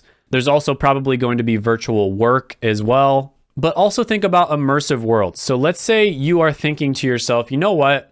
I'm not sure if I want to go to Costa Rica for my vacation or if I want to go to Thailand. Well, what you could do is you could step into the metaverse and you would be able to actually look at Thailand like as if you were actually there. There would be cameras set up there and you would be able to walk around like as if you were there. So you could see, you know what? Right now, it's really hot and I don't know if I want to go there. Or right now it's the rainy season. Or right now there's a lot of mosquitoes out. And so I'd rather go to Costa Rica than Thailand because of that. And so you're basically able to make more informed decisions on a vacation that you would want to take. Or you could just not go on the vacation at all and just enjoy the view from the comfort of your own home. And it would be just like you were there in person. You could also use it to remotely control robots. So instead of having firemen run into a burning building, you could control a robot that would have just as much dexterity as a fireman, and they could go into the building. Leisure activities, of course, like video games, virtual reality movies, etc.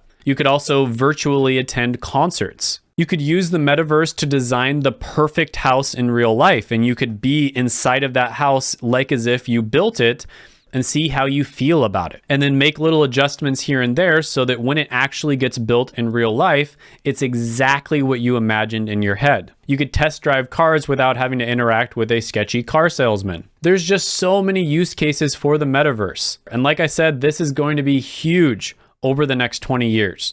Now, the biggest use case, in my opinion, for the metaverse is going to be gaming. And that's gaming related cryptocurrency.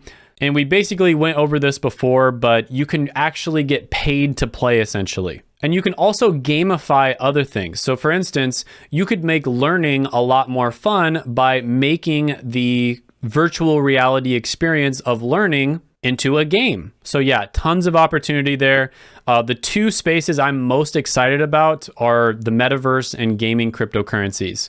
Out of everything, and trust me, I'm super excited about DeFi. That's awesome as well. But out of everything, the metaverse and gaming is the one that I focus the most time on. So I'm going to go over money equals stored value in a little bit more detail. Now, this is going to get a little bit philosophical, but bear with me. Money is supposed to be a representation of stored value. That's what fiat is supposed to be, but it isn't always perfect. Most money isn't backed by any real value or scarcity. It's simply just backed by the power of the government. And inflation, aka the government printing ridiculous amounts of money, or people just creating fake money, can make your money worthless. And central authorities that control the money can just simply take it from you. We've seen lots of videos, for instance, in the past of, at least here in the United States, seizure laws where your money can be taken from you for literally no reason whatsoever if they think that it is related to any criminal activity. So we've seen lots of videos, for instance, of police just taking people's money because they decided to carry it with them because they don't trust banks, because they think that it's drug related. They didn't need a warrant. They didn't need any verification from a judge. They just take it. And that's that. And another thing when it comes to the value of money is there are many, many different examples of different careers, for instance, that give arguably a lot of value. However, they aren't compensated correctly when it comes to the amount of fiat or money that they receive. Some common ones that a lot of people agree on would be teachers. I think teaching is probably one of the most important jobs in the world, and they don't tend to be compensated very well for that. Another really good historical example would be artists. Oftentimes, the most famous artists that you've ever heard of lived their entire life in poverty, and their art didn't get famous or didn't get valuable until after they had already died. And so even though millions of people enjoyed their art and people are willing to pay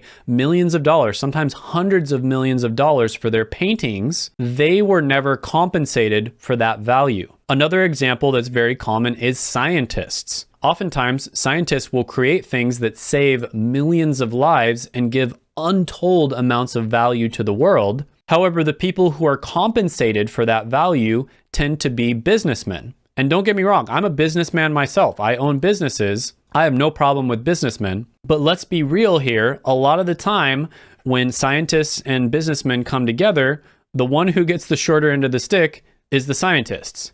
There's many examples of this. I work in the pharmaceutical industry. A lot of the time, scientists that create pharmaceuticals that end up making billions of dollars get maybe like a tiny little raise, or they get like a $10,000 bonus or something along those lines, whereas the company itself makes billions of dollars, which is just totally ridiculous. So cryptocurrency has the ability to bridge these gaps in value. Now, don't get me wrong, the current financial system, the way money works, is better than it was 10,000 years ago, without a doubt. But there are still some downsides that I think cryptocurrency can correct. Another thing that cryptocurrency can do for you is it tends to make things anonymous, or relatively anonymous. It's possible to send and receive cryptocurrency without giving personal information. So you could literally be 15,000 miles away from me right now, and we could communicate, and within just a few minutes, I could send you like $10,000 worth of value. Now, when you have your financial information out there, it's easier to steal. You know, if you are on a computer, for instance, that's infected with a virus,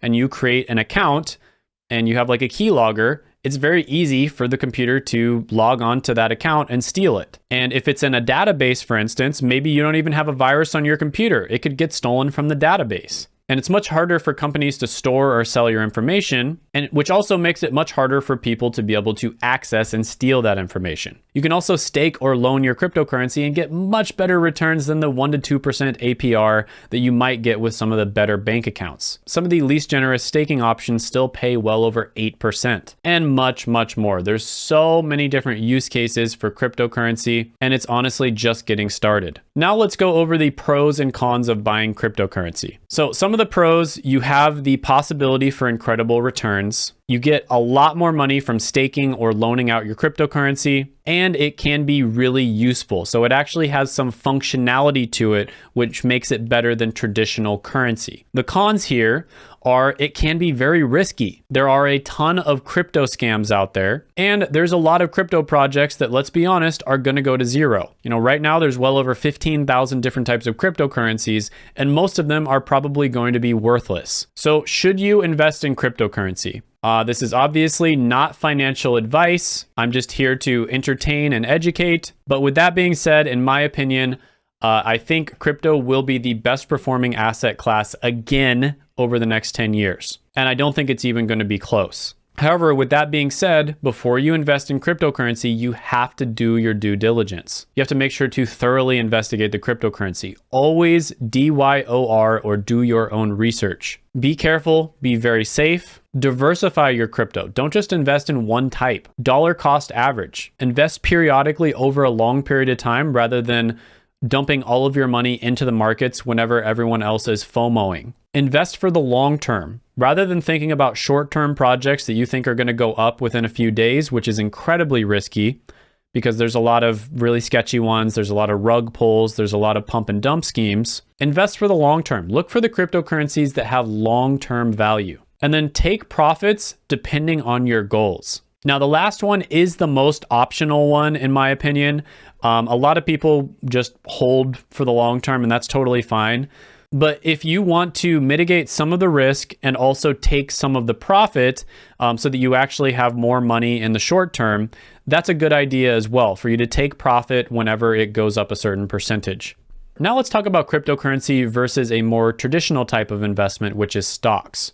So cryptocurrency operates 24/7. The trades, depending on which crypto you're trading, are usually very fast. There is an option for you to be decentralized, so you don't have to give up a bunch of personal information. It has worldwide reach, so you can buy pretty much any cryptocurrency no matter what country you live in. The regulations right now are relatively slim, which could be a pro or a con, depending on your opinion. There's more opportunity, but there's also more danger. Stocks are closed most of the week. So everybody knows that the stock market opens at a certain time and closes at a certain time, and you really can't make trades when it's closed. The trades that you do make are relatively slow compared to cryptocurrency. You also must go through a broker, and in order to do that, you have to give them a bunch of your personal information. Most of the time, these brokers are very limited in which stocks that you can invest in. So they're usually going to be localized stocks, and it's harder to invest in international stocks. So it's a little harder to diversify in many ways. It's also heavily regulated, which again can be a pro or a con depending on your opinion. However, you can argue that traditional stock investing is both safer as well as being more stable. Now, this is my first present for you. Here is a list of my favorite resources for doing research. Now, I'm not going to go over each of these and use them, but these are fantastic resources for doing research. And these are all free. So definitely look into these when you were thinking about whether or not you want to buy a cryptocurrency. Coin360 is great for like an aerial view of the entire cryptocurrency market. It basically maps everything out sort of like an index so you can see how much money is in each crypto. CoinMarketCap is good for all sorts of things that have to do with basic cryptocurrency research. DeFi Llama talks about some really cool stuff when it comes to decentralized finance. Twitter is surprisingly good depending on who you follow for cryptocurrency information. DappRadar is really good for looking at decentralized applications and how much activity is happening on them. And then Google Trends is really good just to see how much hype or how many people know about a certain cryptocurrency, which oftentimes can be an indicator of the value. And then of course, reading the white paper for the cryptocurrency, which is basically what explains what the crypto is all about, is always a good idea. All right, so in order to make this video, I had to buy the cryptocurrency, but there usually is going to be several days where you have to wait before you can fully access it. So what I did is I bought the cryptocurrency several days ago, and it is now ready for me to access. And so I am going to jump to a video of me from the past for a few minutes. Hey guys, so this is Shane way in the future in the process of editing this video. And I realized that unfortunately the video I took where I bought $10,000 worth of Ethereum actually was corrupted. So I'm not going to be able to post that video. However, I'm just really quickly, as you can see, you know, my account balance went up. I also bought some stuff at other times for other videos. And this is just the account that I use for videos. But what I'm going to do is I'm going to walk you through the whole process of how to buy Ethereum. But I'm going to be specifically just buying a small amount because I already bought the other part in the other video. So you go up to the top right here where it says buy, sell. You click on that. Going to want to go to buy, click on Ethereum. And then right here under it where it says pay with, of course, I'll blur this part out. You want to select your bank. And that is the most common method. So easiest way to do this is to just get one of your checks. If you have a check, you can find the account number and the routing number. You can also log into your online version of your bank account, and usually they'll have your account number and your routing number there as well. So in this particular case, I'm just gonna do like $5 worth of Ethereum, go preview buy. Now it's gonna try to make it to where you can do a weekly buy. If you want to set that up, you definitely can. You can also set up monthly buy, you know, et cetera, which is a really cool option, especially if you're just going to try to dollar cost average. But just for the purposes of this video, I'm just going to go ahead and do $5 one time. So after you've made sure everything's good here, you're going to click buy now. In this particular case, there's going to be a horrendous 20% fee on my purchase because I'm only buying $5 worth. So don't recommend buying just a small amount on here because the fee is going to be, you know, pretty similar depending on what the amount is. If it was a much larger fee, of course, that would be lower. And then after you're done, you're going to go ahead and click buy now. And as you can see, you know, like let's say you bought 10,000, about $1,000 worth of the Ethereum would be available right away. But the rest of it is usually available within, on average, around 3 days. All right, guys, so back to Future Shane. I bought that cryptocurrency, and within just a few minutes, about 1,000 out of the 10,000 in Ethereum that I bought was immediately available. And then within about 4 days or so, approximately 4 days, the rest of the 9,000 was also available, so I could do anything that I wanted with it. So that's just to give you an idea how long it takes before it's fully available. So now we're gonna go over how to stake your cryptocurrency. So it's super, super easy on Coinbase, and I will admit Coinbase is definitely not the best when it comes to staking. Its staking rates are going to be lower than a lot of the ones that you could get. However, with that being said, it's better to stake it than for it to sit there and not get any interest at all. So if you are going to buy on Coinbase and you want to keep it on there, this is how you would go ahead and stake the cryptocurrency. This is the main page that I'm on right now. You would want to go over to the right here and click on earn interest. And then in this particular case, we would be staking Ethereum since that's what we bought. So you would click on Ethereum and then you'd go down a little bit and you would click stake now. Now I am not going to do this because I have plans with this Ethereum. I have to use it in the rest of this video, but it's pretty much that easy. Now there are some cryptocurrencies out there that automatically stake, so you don't even have to tell it to stake, it just does it automatically. Ethereum is not one of those though. Now I will say that Ethereum is not the best cryptocurrency to stake. There are other ones that give you much better staking rewards, and Coinbase is not the best website for you to stake your cryptocurrency. So this is something that you want to do your research on because it's really nice to be able to get more than 5 or 10% from staking. Next, we're going to go over how to transfer your cryptocurrency. All right, so we are on the main page here, and the way that you would want to transfer your cryptocurrency is you would go up here to send/receive, and then you would want to make sure that you're transferring the right crypto. So you want to go ahead and click this and choose the one that you want to send. So in this particular case, I'm going to go ahead and send my Ethereum. Then you make sure that you have send selected and not receive. And I'm going to go ahead and do it with 1,000 Ethereum. Then you want to use the wallet address that you are sending the cryptocurrency to. Now you want to be very careful at this part. You do not want to send Ethereum to a Bitcoin wallet address. And you don't want to send Bitcoin to an Ethereum address. You only send Ethereum to an Ethereum address. So double, triple, and quadruple check that you are sending it to the right address. Now, on some websites, it will tell you if you're sending it to a different type of address. It either won't let you do it at all, or it'll warn you that it's the wrong address. But you don't want to rely on the website. Always triple check yourself. So I copied the address that I'm going to send it to, and I'm going to paste it right now. I am going to go ahead and put a note here. And then after I've made sure everything's correct, I'm going to go ahead and click continue. And then you want to go ahead and verify that everything's correct again and click send now. And if you've set up two-factor authentication, which I highly recommend you do, at this point you will enter that in. And there you go. The transaction is done. Now it just has to be executed. And it's usually done, it says in less than 10 minutes. But usually it's more like less than like a minute to 3 minutes max. And so you're good to go. Next, we're going to talk about how to exchange cryptocurrency.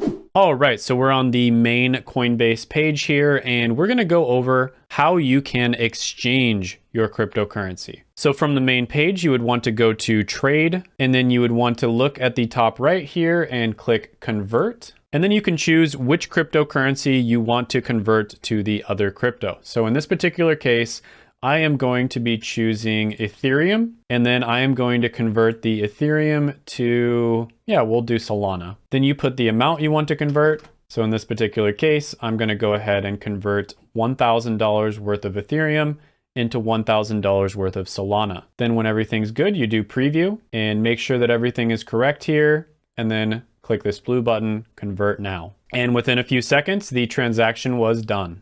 Now we're going to go over how to sell your cryptocurrency. So in this particular case, I am going to be selling my Ethereum for US dollars. All right, so now we're going to go ahead and sell cryptocurrency. So you're going to be on the main page here. You go up to the top right and you click buy sell. You go to sell. And then you click which one you want to sell, which in this case is going to be Ethereum. And I am going to sell $1,000 worth of Ethereum. And it's automatically selected whichever country you live in. In this particular case, I live in the United States. So this is going to be USD fiat currency. And we're going to go ahead and preview the sell.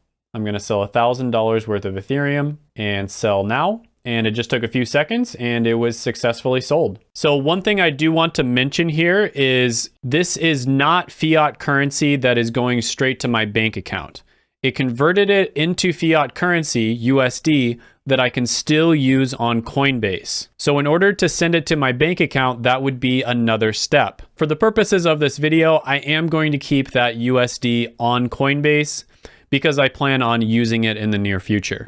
All right, so now we know how to buy, sell, trade, and transfer cryptocurrency on Coinbase. Next, we are going to look into how to buy and sell cryptocurrency on Webull. Now, this option on Webull is slightly more complicated than Coinbase, but it's also a little bit faster. So we're going to go ahead and jump over to me from a few days in the past, buying cryptocurrency on Webull. Because again, there is a little bit of a delay before you actually have access to that cryptocurrency. Hey guys, Shane from the past here. So I am going to be going over exactly how to buy cryptocurrency on Webull. And in this particular case, I'm just going to do $1,000. So I'm on the main page here. I've already created the account. This is an account, basically a dummy account that I use for different videos.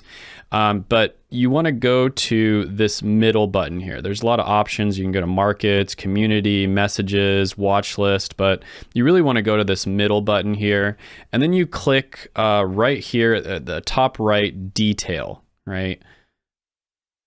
And then once you're there, you can go down a little bit and you look at buying power, and there is an option to deposit.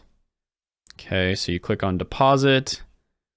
And then at the top here, you can basically, link your bank account. There's a bunch of different options. Most common way that people do it is linking their bank account and what's known as an ACH transfer. This does take a few days, but it's a little bit easier to set up and it's just more common. However, they will give you access to a significant amount of the money that you transfer right away. So even though the transfer isn't complete, they still will give you access to that money. They're basically like lending it to you for free, assuming that the money does actually go through, of course. So you would click on that tab, you would set up your bank account information, basically your routing number, your account number is what you need to do for an ACH transfer. Pretty simple. You can probably access that on your online bank account. You can find that information. If not, the bottom of your checks. If not, go ask your bank. There's many different ways to do it. So what I'm going to be doing here is just transferring $1,000. So go down to the bottom, transfer $1,000, transfer to Webull, confirm, and it should be good to go. And the last time I transferred money, I had, I transferred $1,000. I had buying power within just a few minutes, right? So it says that it's going to approve you later that day, but that's just a buffer time. Usually it's just a few minutes later. All right, guys. So the $1,000 went through right away. Did not take long at all. And I probably could have just continued the video actually, but it is a few minutes later. So what you want to do here is you want to go to markets, and then there's going to be a bunch of different options for different stuff you can buy, but you want to click on the cryptos tab here. I was already on the tab. Usually it'll just pop up right here if you're in the United States. You want to go over to the cryptos tab, and you have a bunch of different options for cryptos you can buy here. Now, you will have to agree when you first sign up for this. I will let you read the agreements yourself. Basically, you don't own the cryptocurrency. You don't own the keys, so you don't own the crypto. That's a common saying in crypto. So it is controversial about whether you should keep it on one of these exchanges or not. So I will let you make up your own mind on that. There are pros and cons to it. I will say that this is probably the easiest way for you to buy cryptocurrency. It is easier than, signing up to Coinbase and then buying crypto on there. So there's pros and cons to everything. With that being said, you'll have to sign that and then apply to be able to buy and sell crypto. And the application for me took like a few hours. So what we're going to be doing here is I'm going to click on the ETHUSD, that's Ethereum paired to the US dollar. Click on that. I'm going to click trade at the bottom left. And then I'm going to go ahead and do an order type of market order. And I'm going to buy 1,000. Okay. And I'm going to go ahead and click buy at the bottom. I'm going to confirm. So the order pretty much went through immediately, did not take much time at all. It has completed now. And yeah, it's just that easy. All right, so that was super easy, didn't take too long. Now we're gonna go ahead and sell the cryptocurrency on Webull as well. All right, so we're on the main account page here. You see at the bottom, there's watch list, markets, community, messages, and then in the middle, this is actually where you trade stocks and cryptocurrency, etc. So as you can see there, I do have a position in Ethereum. It has already gone up a little bit, so I've already made some gains there. That's nice. So what I'm going to do is I'm going to go ahead and click into the Ethereum. I am going to click sell to close on the bottom left, or I guess touch. I'm not really clicking anything, am I? Now, in terms of the amount of Ethereum, I don't want to sell all of it. So I'm just going to go ahead and sell 0.1. And I'm just going to do a very simple limit order. You can also do a market order if you want. I'm just going to keep it simple. And I'm going to go ahead and click sell. I understand and confirm. And usually this whole process takes less than a minute. And within a few seconds, my order to sell Ethereum has been filled. So we are good to go.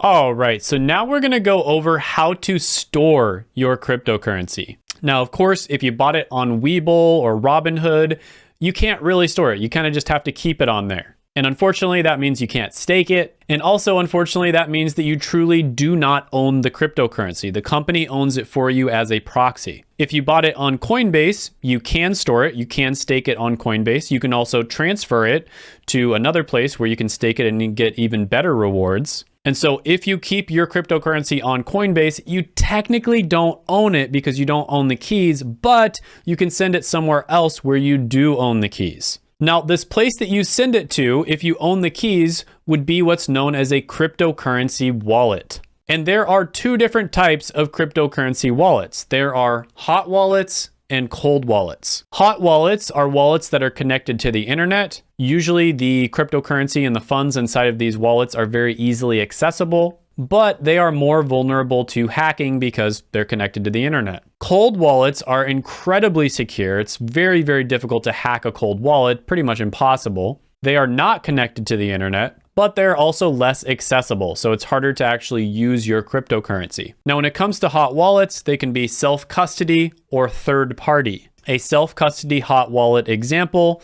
is Exodus. So in this particular case, you control the keys, so you own the cryptocurrency. An example of a third custody hot wallet would be Coinbase. They hold the wallet for you. You don't have access to those keys, and so therefore, technically, you don't own the cryptocurrency.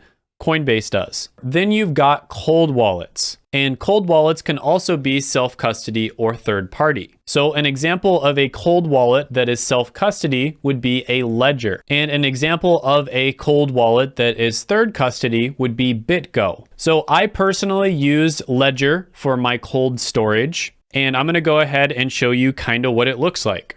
So I'll put this up to the camera.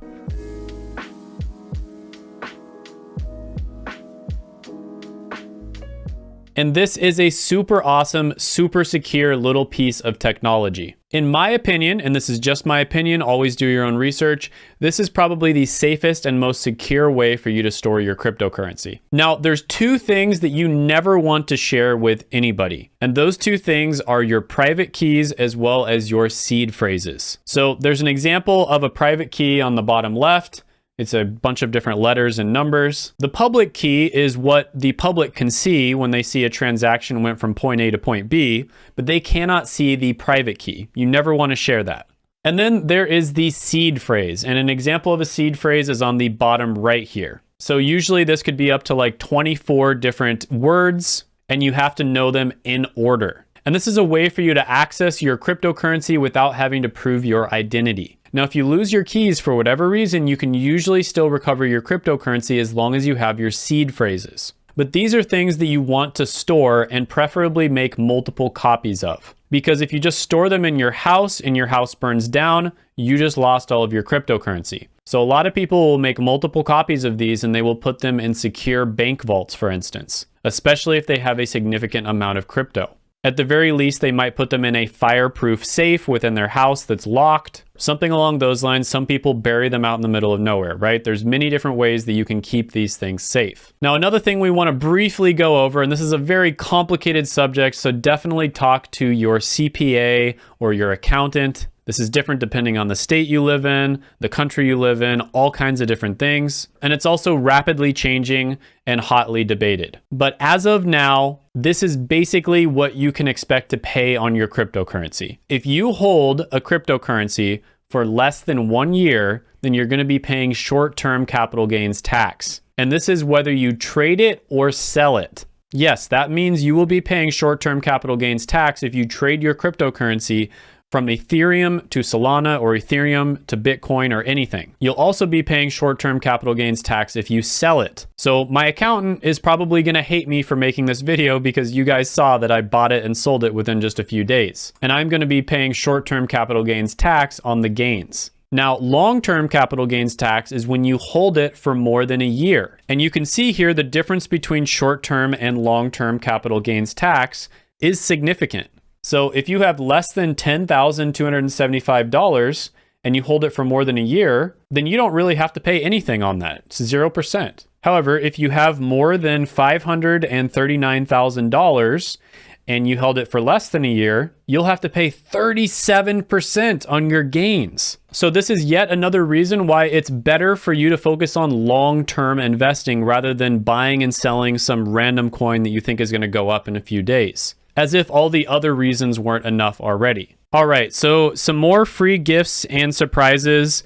I'm actually making this entire presentation completely free to you, and you can look at it down in the description below. So, just in case for whatever reason you want to add your own notes or you want to review it without having to actually watch the video, this entire presentation is free to you. It's going to be down in the description below. This presentation took me dozens of hours to make. So I did lots of research on this.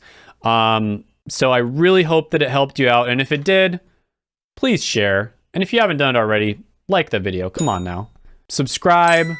You hit the notification bell. That helps a lot as well. But share this with somebody else who needs it. Somebody who's just getting into cryptocurrency or somebody who could learn more about it. I mean, even if you've been doing crypto for a while, you probably learned a lot from this video. So share it with others so they can learn as well. And here are my citations for this video. I used many, many different sources. Here, here, here, here. Yes. Check out my other videos right here. I made them just for you. Go ahead, gently tap that like button, hit the subscribe button, ring the notification bell, and comment down below any thoughts, comments, criticisms, etc. that you have on the video, and I will see you next time.